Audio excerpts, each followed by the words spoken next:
Hey guys, Professor Dave back with another whiteboard video. In this video, I'm going to show you exactly how we did $107,000 in revenue in the past 30 days on my clothing brand. Don't believe me? Well, here's my live Shopify dashboard, full screen.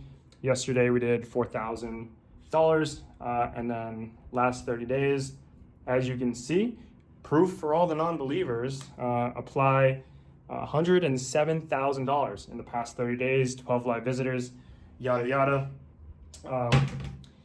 So what I'm going to do is I'm going to show you how we did it and every single marketing method, how much we spent on those marketing methods, how much money those marketing methods made us, and show you exactly how we got $107,000 in revenue. So if that's something you want to know, stay tuned. I'm going to try to do it in under 10 minutes so that you guys, especially, all the brain rot people out there, you guys can pay attention and learn. The first marketing method that we use, and it's the biggest one, this is the most important one that drives the most amount of revenue. It's the tried and true, the Zuckerberg method, Facebook ads. So with Facebook ads, we spent, to get $107,000, we have spent about $20,000 on Facebook at a 3x return on ad spend to generate $60,000 of revenue.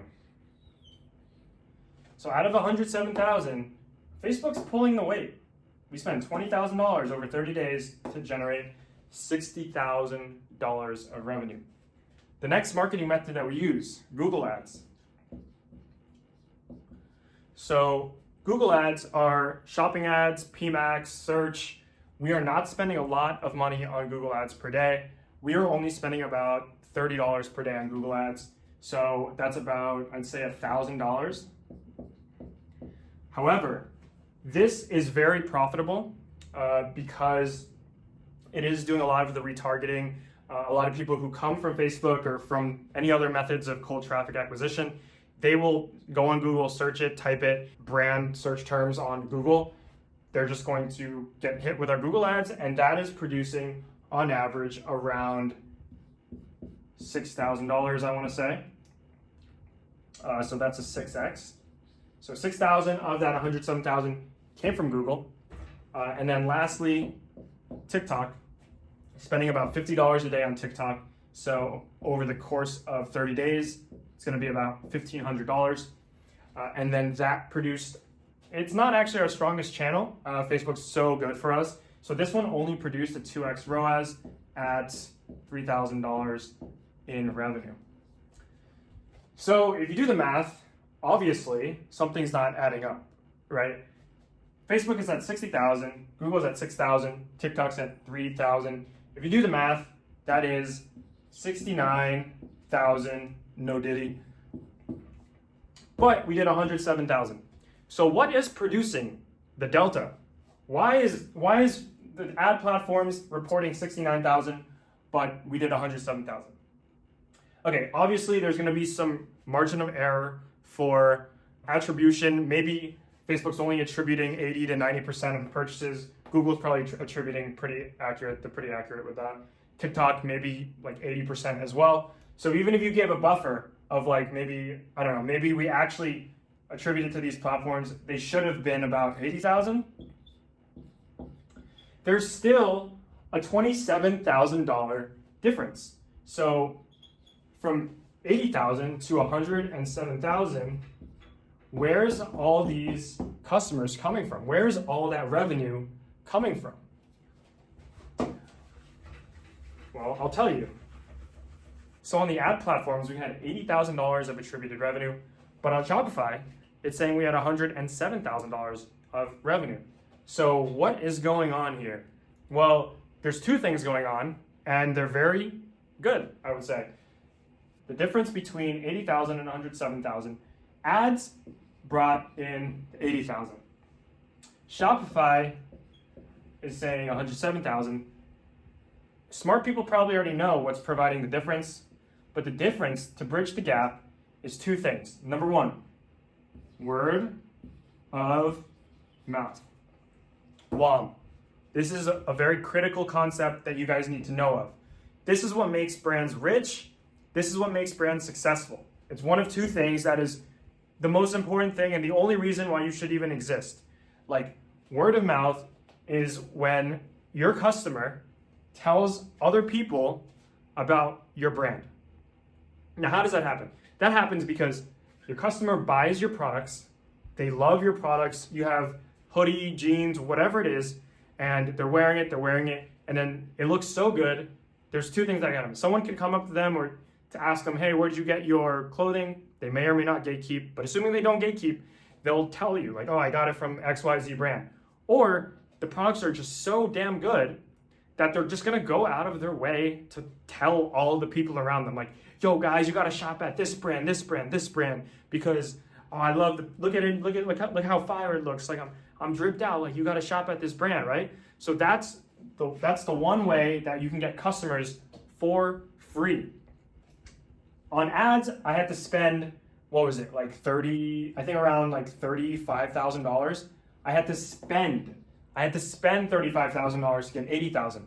I don't get that $35,000 back. Zuckerberg and Google and TikTok has that money. Word of mouth is my customers paying me, right? The beautiful thing about this is that it's my customers actually paying me. I'm not paying them. I'm not paying the ad platforms. I'm not paying Zuck. My customers are paying me to advertise my products to the market, to their friends, to their Instagram, whatever it is. So they're paying me by buying my clothes, enjoying them, and having a great experience with my entire customer journey so that they're gonna go out and get customers for me. So that's one of two methods that gets me from 80,000 to 107,000. What is the second method? The second method is LTV. For those of you that don't know, this is called the lifetime value of the customer. This happens when a customer, say, they buy $80 worth of stuff, 3 months ago, and then in the past 30 days, they purchased another $80 worth of stuff. So their lifetime value, you guessed it, 160. So what LTV is, it's past customers who are loving, again, it's all dependent on your customers loving the customer experience. So if they love the customer experience, not only are they going to tell other people and convince them all to buy, but they're going to convince themselves to buy, again, because they love your product. That's called LTV. They spent 80, now they're going to spend 80 again, and then there's tons of customers on my store that have bought 5, 6, 7, 8, 9, 10 times. That's 80, 80, 80, 80, 80. At the beginning, you only have like 100, 1,000, 5,000 customers, so there's only, 1,000 people that could purchase again every month. But what if you had 100,000 customers and maybe 20% purchased every single month? So if you had 100,000 existing customers, 20,000 people purchased at maybe an $80 average ticket, you're doing $160K a month without running ads. And guys, this is exactly the point of why I wanted to show you why this is so powerful. Because eventually, your brand is going to be so known, you're going to have so many customers who love and enjoy your products that you won't even need to run ads, right? You probably should run ads to keep getting new customers. That's very critical. But I'm just trying to show you that the bigger you get and the more people that own your product and the more people that those people are telling about your product and the more people that the more times your customers are buying again and again, that's what's producing this delta of $27,000 of free revenue. Like, I only paid for $80,000 of revenue this month, but I got 107. Why? Again, I'm just going to reiterate it again. It's because my customers, they love my products and they're going to tell other people and then they're going to come back to buy again. On an average day, if I get 50 orders, then 10 of them, about 20%, 10 to 15 of them were past customers. I didn't run ads to those 10 to 15 people. And if they're buying $80 worth of stuff, I'm doing $1,000 a day, $1,000 a day. I'm doing $1,000 a day and it's not attributed to ads. So I'm doing 30K a month. That's the delta here. I'm doing the 30K a month without running ads. Like, if I did absolutely nothing this entire month, ran 0 ads, I would still have a 30K month, which is I don't know, it's pretty good if you ask me, and it would probably be 50 to 60% margin because there's no ads. We're not spending money on pretty much anything. So it'd be very high, it would be very profitable. So yeah, I mean, this was pretty messy. I just came up with this idea in the shower like 10 minutes ago. And it's like 10 p.m. I usually record in the mornings. Like you can see, it's pretty dark. But I just couldn't wait to share it with you. So yeah, hopefully you found it useful. It's pretty messy. But yeah, give it 2 thumbs up if you found it useful and subscribe for more. Peace.